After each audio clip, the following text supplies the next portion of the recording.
Good morning students. आज अपना topic है नाभिकीय गुण। नाभिक के बारे में पढ़ेगी। इसमें नाभिक के बाकी जो गुण होते हैं उसके बारे में पढ़ेगी।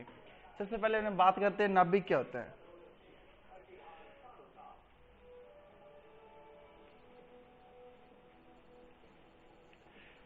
अपने जानते हैं परमाणु होते हैं। परमाणु के अंदर एक नाभिक होता है जो उसके केंद्र में होता है। इसमें लगभग सारा परमाणु का आवेश क्या होता है, नाभिक में होते हैं। मान लो ये परमाणु है, इसके अंदर एक नाभिक होता है। इसके अंदर क्या होता है, प्रोटॉन होता है, एक न्यूट्रॉन होते हैं। प्रोटॉन पर धनात्मक आवेश होता है, न्यूट्रॉन पर कोई आवेश नहीं होता, उदासीन होता है। और इस चारों ओर क्या होते हैं, इलेक्ट्रॉन होते हैं। तो अपनी बाकी क्लासों में परमाणु के बारे में पढ़ा होगा, पर इसमें अपने बात करते हैं अपने नाभिक के बारे में। नाभिक किससे मिलकर बना होता है, प्रोटॉन और न्यूट्रॉन से। लगभग परमाणु का सारा द्रव्यमान नाभिक में केंद्रित होता है। जो इलेक्ट्रॉन का द्रव्यमान बहुत कम होता है, प्रोटॉन का द्रव्यमान बहुत अधिक होता है। और इसका आवेश क्या होता है, नाभिक का धनात्मक होता है, पॉजिटिव होता है। जो कि नाभिक में दो प्रकार कण होते हैं, प्रोटॉन और न्यूट्रॉन। प्रोटॉन पर आवेश कैसा होता है, पॉजिटिव होता है, और न्यूट्रॉन पर कोई आवेश नहीं होता, ये उदासीन होता है। इसलिए नाभिक का कुल आवेश क्या हो जाएगा, पॉजिटिव धनात्मक आवेश हो जाएगा। अब इसके बाद बात करते हैं अपने द्रव्यमान संख्या के बारे में।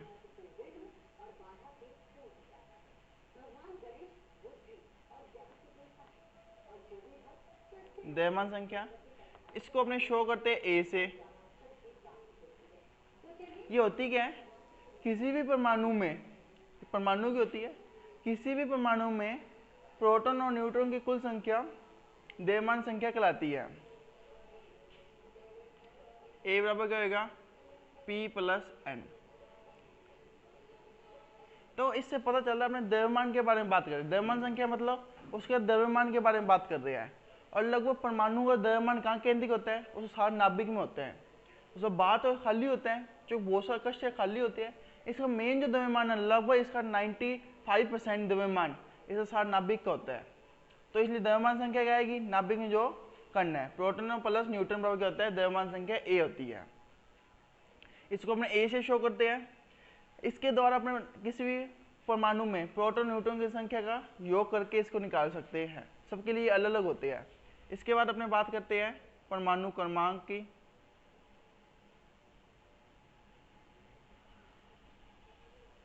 परमाणु क्रमांक इसको अपनी दूसरी भाषा में आवेश संख्या भी कह देते हैं। मतलब किसमें कितना आवेश है। इसको शो किससे करते हैं, अपने जेड से शो करते हैं।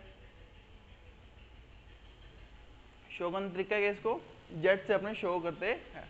परमाणु क्रमांक क्या होता है, आवर्त सारणी में बहुत सारे परमाणु पाए जाते हैं। उस आवर्त सारणी में कौन सा परमाणु कितने नंबर पर है, उसका जो नंबर होता है उसको परमाणु क्रमांक कहते हैं। और इसको जेड से शो करते हैं। जेड से इसलिए शो करते हैं क्योंकि परमाणु क्रमांक शो करने का तरीका एक ही है। और द्रव्यमान संख्या अपने ए से करते हैं, इस बात को ध्यान रखना। अब देखो परमाणु के अंदर प्रोटॉन और इलेक्ट्रॉन की संख्या बराबर होती है, बिल्कुल। किसी परमाणु में जितनी प्रोटॉन की संख्या है उतनी ही इलेक्ट्रॉन की संख्या होती है। तो जेड बराबर क्या होते हैं, पी होते हैं या ई होते हैं। इसका मतलब ये है कि किसी भी परमाणु में जितने प्रोटॉन है या जितने इलेक्ट्रॉन है उसकी संख्या जो इतनी होती है वही उसकी परमाणु क्रमांक कहलाती है। मान लो किसी परमाणु में 20 से अपने पास इलेक्ट्रॉन है और 20 ही प्रोटॉन हो गए, जो दोनों बराबर होते हैं, तो उससे परमाणु क्रमांक अपने पास कितना होगा, 20 होगा। अब इसकी बात करते हैं अपने न्यूट्रॉनों की।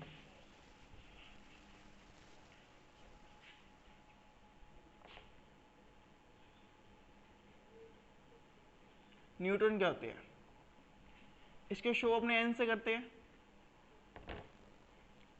इसके ऊपर कोई भी चार्ज नहीं होता, कोई भी आवेश नहीं होता।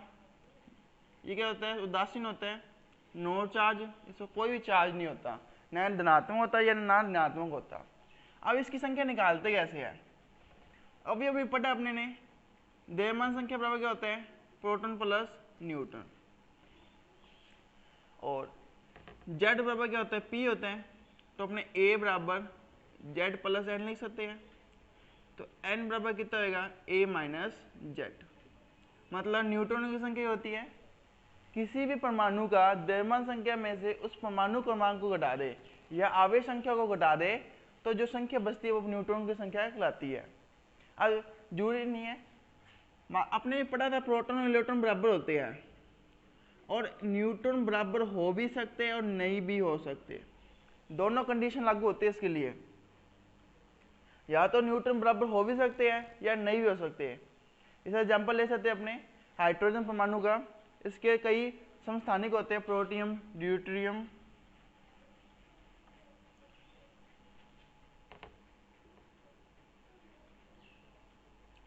प्रोटियम होते हैं, इसके क्या होता है 1H1 होता है, और उसके बाद ड्यूटेरियम होते हैं,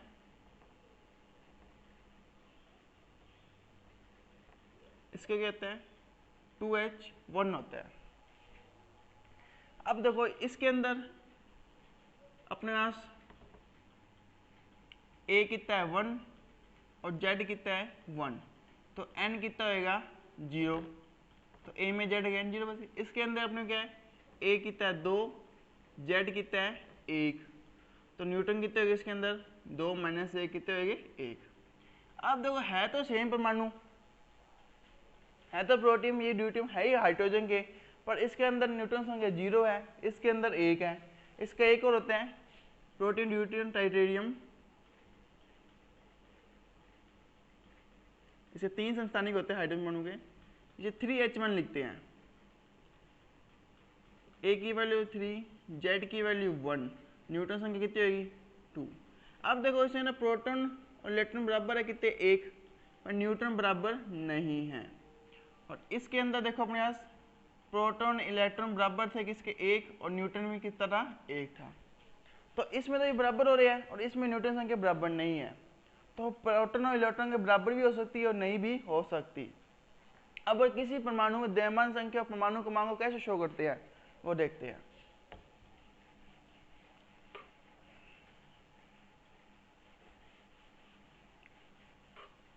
किसी परमाणु को शो करने का तरीका होता है, इसको ऐसे शो किया जाता है AXZ।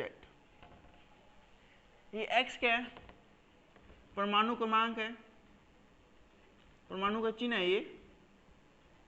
जैसे हाइड्रोजन का लिख रहा हूँ तो X पर क्या हो जाएगा हाइड्रोजन, हीलियम का हीलियम He हो जाएगा, लिथियम Li, नाइट्रोजन का N, ऑक्सीजन का O, Ar, ऐसे।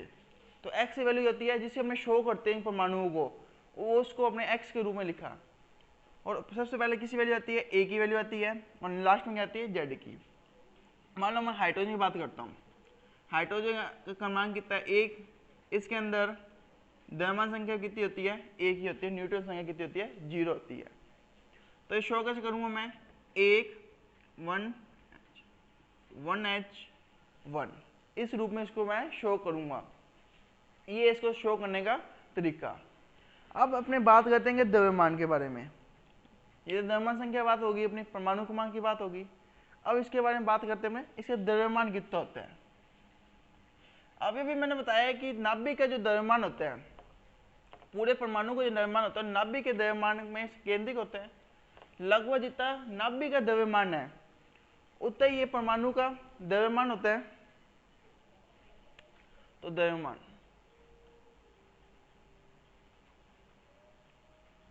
इसे मास कहते हैं अपने, इसको अपने शो M से करते हैं।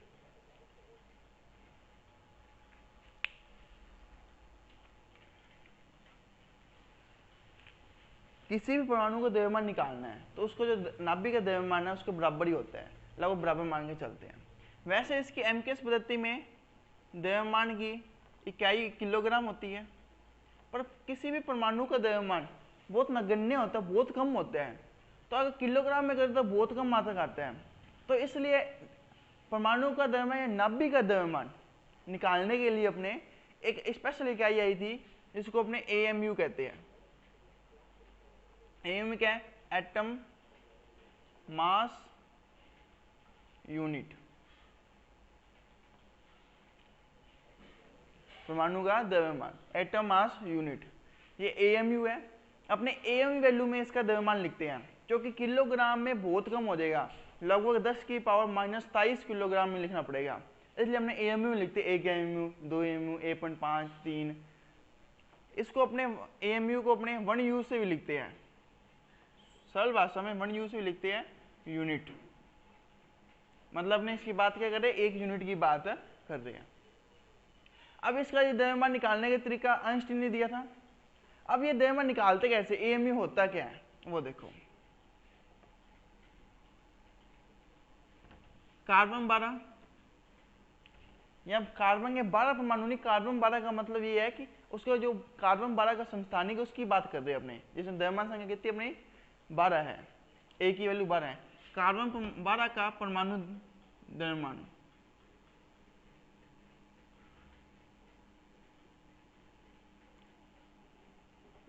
मतलब कार्बन 12 का परमाणु द्रव्यमान का 12वां भाग 1 AMU के बराबर होता है। मतलब कार्बन 12 का परमाणु द्रव्यमान है, जितना उसका परमाणु होता है उसका जो 12वां भाग है वो अपना AMU के बराबर होता है। अब अपने को कार्बन 12 का परमाणु द्रव्यमान पता है, ठीक है, जो फिक्स होती है निकाली वैल्यू इसकी, तो इसे अपने AMU की वैल्यू फाइंड कर सकते हैं। तो देखो कैसे करते हैं। तो कार्बन 12 का परमाणु द्रव्यमान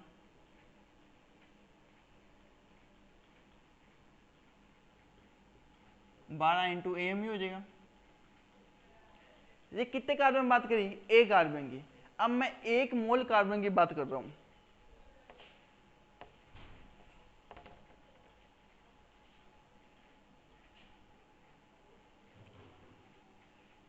एक मोल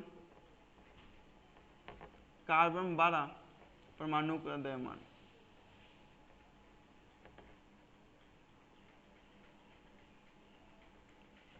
अब किसी भी परमाणु में 1 मोल है, 1 मोल में कणों की संख्या बहुत होती है।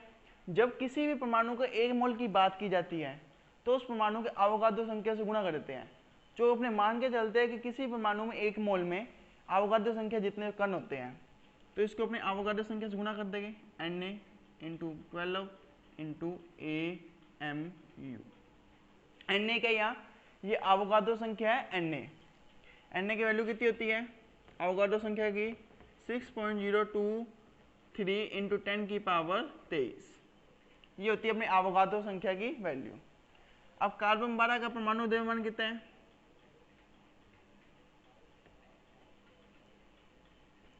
(0.012 किलोग्राम होता है। ये कार्बन 12 का परमाणु द्रव्यमान होता है। तो ये सारे वैल्यू पुट करते हैं इसमें, 0.012 = 6.023 × 10⁻23 × 12 × AMU।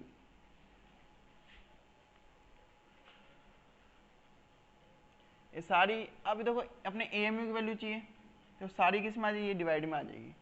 तो 1 AMU बराबर 0.012 अपॉन में 6.023 10⁻23 × 12, ये आ गई 1 AMU।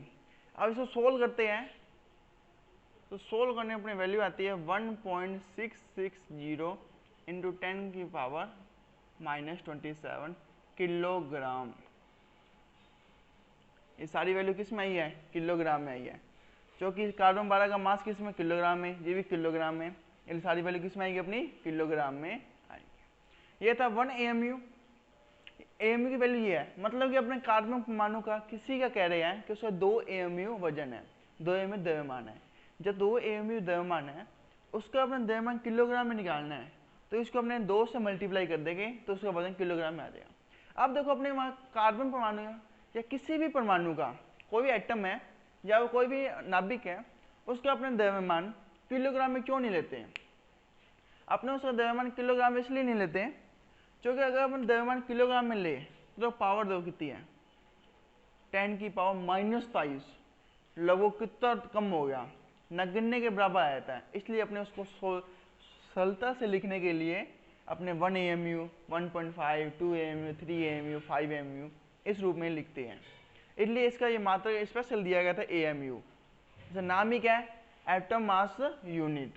इसको 1 U से भी लिखते हैं, 1 U की वैल्यू भी यही होगी। 1.660 इंटू 10 की पावर -23 किलोग्राम। 1 U की वैल्यू ये है। अब देखो इसमें 1 U है। अब किसी परमाणु मान लो कि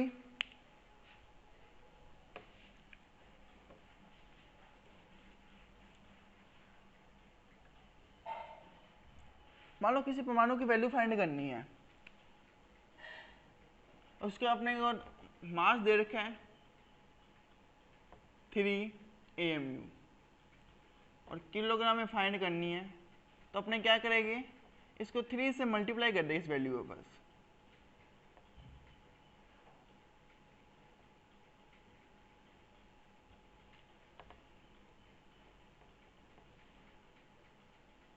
तो 4.980 10 की पावर -23 किलोग्राम।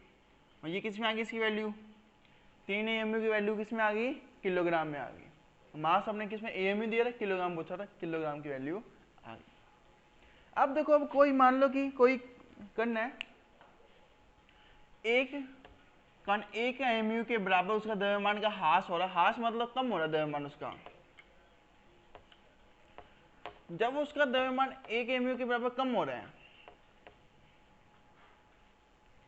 मैंने माना कोई परमाणु था, एटम था, एटम का मास कितना कम हो रहा है, लॉस्ट हो रहा है 1 AMU के बराबर द्रव्यमान। अब जो आइंस्टीन की समीकरण पढ़ी अपने ऊर्जा समीकरण, वो क्या थी, E बराबर mc²।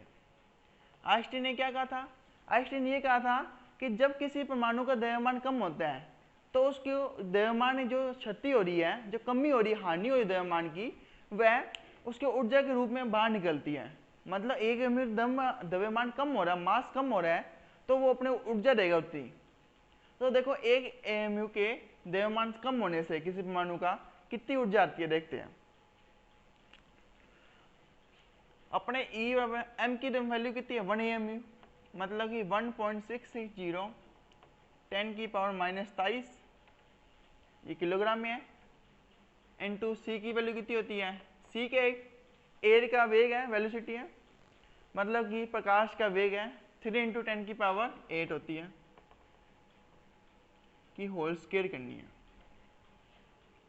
1.660 इंटू 10 की रेशियो -23 इसकी होल स्क्वायर होगी।